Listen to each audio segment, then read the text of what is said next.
To start things off, education and community are very connected. We saw this while we were down in Costa Rica, especially regarding progressive education. We got to see different community-based programs. We got to see different schools and see the ways that we can kind of connect the dots of how they work together. And this is just going to kind of dive into my insights and takeaways from the study of this topic. So, my asset map kind of focuses mostly upon the assets we interacted with in Costa Rica. But however, it does have 2 points up in Oxford, um, one at McGuffey Hall, and the other just generally in Oxford for the study abroad offices that are there, um, as well as the amazing assets of Brian and Kathy along this trip, who helped so much along the way. And then all of the organizations we interacted with, such as Soma's Picnic, the La Paz Community School, Siempre Amigos, the Cloud Forest School, and CPI Life Monteverde, all of them were amazing assets, and they can be seen down there in Costa Rica with their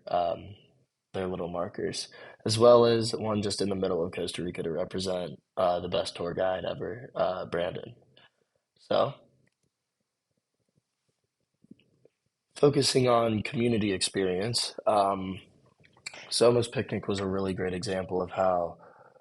just having community structure and a community program there and a tight-knit community in general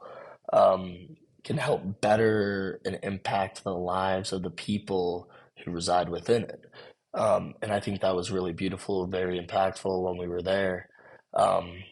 but even more than that, Siempre Amigos really showed how um, that community being there that is focused on the betterment of the people within it and um,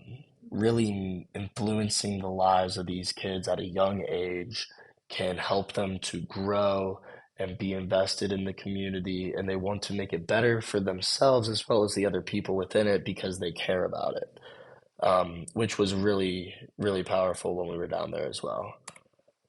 Um, Now, focusing separately on education, I want to focus on the Cloud Forest as well as the La Paz Community School, um,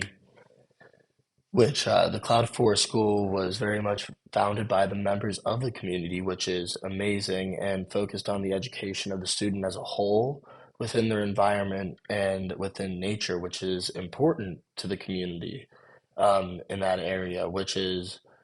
so special because it allows for the student to connect with something that is important to them,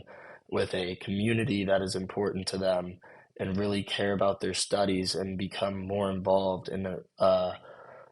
nurturing environment that is also kind of destructured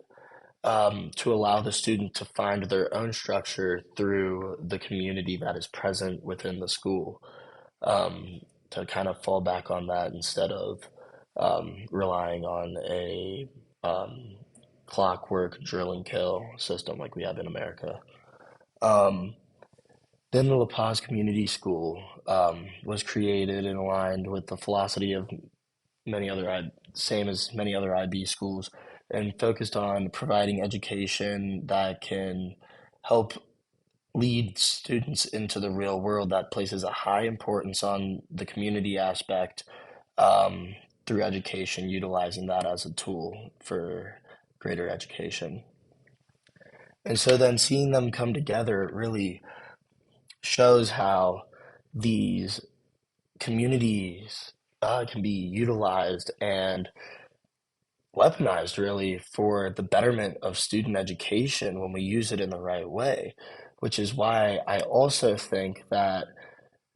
we had such a great time on the study abroad is because it utilized that community building in an educational environment to let us thrive and grow in education together as a collective, which is where we come to an end because I just think that is amazing and really shows the power of community and education together.